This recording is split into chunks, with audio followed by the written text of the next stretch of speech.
Welcome back. Now, there is now renewed fear over the state of security in Anambra State, southeast Nigeria, following the recent attack on a U.S. Embassy staff convoy by gunmen on Tuesday, resulting in the death of 4 persons.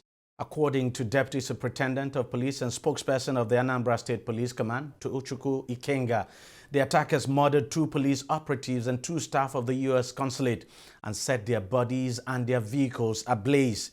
He also said that personnel who were killed were not U.S. citizens, which, of course, the U.S. National Security Council spokesperson John Kirby has confirmed in a press briefing at the White House on Wednesday. Now, on Thursday, the Anambra State Police Command confirmed the arrest of 2 suspects, while 2 persons have been rescued on foot by the Joint Security Forces in the early hours of Friday. Although no group has claimed responsibility for the attack, suspicion falls on the Eastern Security Network, an armed wing of the proscribed separatist group Indigenous Peoples of Biafra, IPOB. Now, ESN and other armed factional groups are active in the southeast of the country. Security agencies say they will do everything to arrest the perpetrators of the killings. Let's discuss this further now. Security expert Patrick Agbambu now joins me on the show. He joins us from Abuja. Patrick, thank you very much for coming on the show.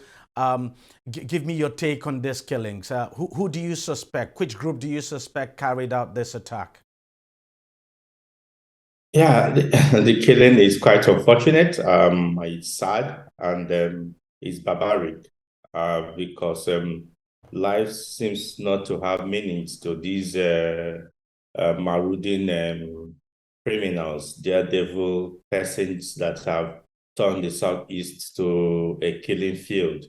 It's obvious the style of the attack and the mode after the killing and the mode of execution of the whole operation is very obvious that the Commissioner of Police Anambra State, CP HIHM, was very right when he said that it's the Eastern Security Network, IPOP, the IPOP militant group that it caused it. It's very obvious it's them. And it's so sad because one would not wish that in this time that they will continue with these actions. But it's not surprising to some of us because we have said it that that zone sadly had become terrible and unfortunate with what is happening there every week. Now, it seems like their modus operandi that anytime they carry out attacks of this nature, they set their victims now, they set them ablaze. After killing them, they set their bodies ablaze and then they burn the vehicles. I'm just wondering, why do they adopt this kind of heinous style? Yeah, it's not far-fetched. If you remember in 2019, 2020, 2021, their leader, a strange leader, Mazi Nnamdi Kanu, had said, kill them, bomb them. And he gave that order. Until date, they are still taking that pattern to carry out this dastardly act. And so it's terrible. Even in some cases, they cut off the head. And in one of these situations I've seen when we visited the location, they even devised cannibalism by cutting the flesh of these their victims into pieces and sell them or auction them among themselves. So it's terrible what they're doing, and one will not believe that in this day and age that we'll still have Nigerians that will be so callous and deadly. Now, we know that IPOB has often denied carrying out attacks like this, even though security agencies keep blaming them for carrying out attacks of this nature, as the latest one now. Is there a possibility, too, that there could be some other groups who are perpetrating this crime now in the name of IPOB and ESN? Yeah, DEJI, yes, it's possible. Let me tell you, because the criminals want to look for ways to carry out their acts without raising eyebrow or direct attention to themselves. So, yeah, some people could capitalize on the situation that let's do this, and then after all, they will blame the IPOB for carrying it out. Yes, it's possible. But I will tell you that 60 to 70% of these attacks are not done by any criminals other than the directive and the orders that were given to them. Unfortunately, like I said earlier, criminals who want to divert attention from themselves. So that is a strategy that the ECN, IPOB have adopted so that investigation may not go towards them, is to divert the security agencies' investigation towards looking at other groups instead of them. That is why they will quickly come out to deny the act. But obviously, when you watch the pattern, you see that it's the same style they are adopting. Nobody, even at the worst situation of Boko Haram, they are not carrying out killings in this format. Now, another thing, you look at the way this attack happened. Do you think this was just a random attack or something that was carefully planned and executed? This attack was, as usual, random. Because in most of those communities, local governments in this southeast, particularly Anambra, Imo State is a little bit sane now. A little bit, I say, not much, but Anambra has continued to be the hottest bed for them.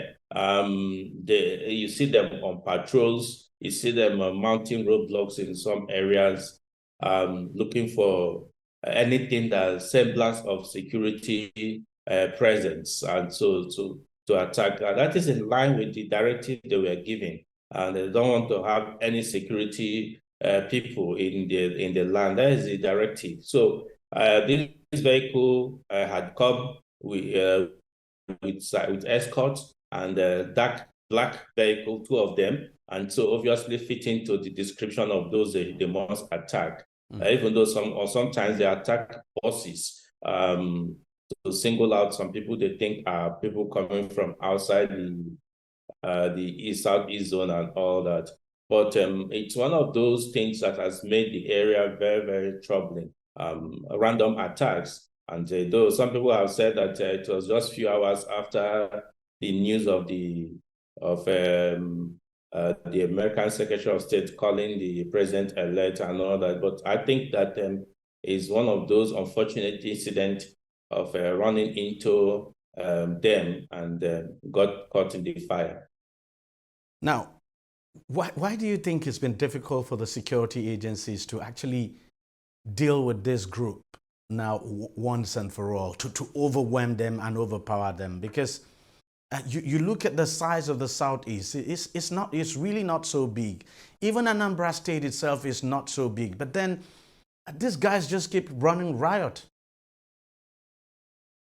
Again, it's very funny because I'll tell you, the elders, the leaders of thoughts, the governments in the Southeast are not being truthful and they're not being helpful of the situation. The people in the Southeast are not being helpful. I will tell you, I followed them in my work in Security Watch Africa. I followed very meticulously the activities of Boko Haram from the formation age till now, when they don't have that potency again to strike as they used to be. I'll tell you that one of the solutions, one of the things that helped the security agencies to successfully eliminate Boko Haram to this point is when the people of Northeast decided to rise up against these people themselves. That was when the security agencies could do much. But as we speak to today, majority of those people in the Southeast, even outside the Southeast, in diaspora or other states of the country, still provide passive support and direct support to these people. So it's going to be very, very difficult for agencies to do what they're supposed to do. And that is the reality. Until they speak out, you will notice that since after that incident, there's no notable person from the Southeast who have come out to condemn this act. Everybody's living in fears, and not to speak out and all that. So that is, until that is done, until people rise up and say, no, this must not continue. We must not continue to sit at home every Monday. We must not continue to lose people in our land, then that is when security agencies can do their work effectively. Patrick Ebwambu, security expert, thank you very much for joining us on the program. Thank you for your thoughts.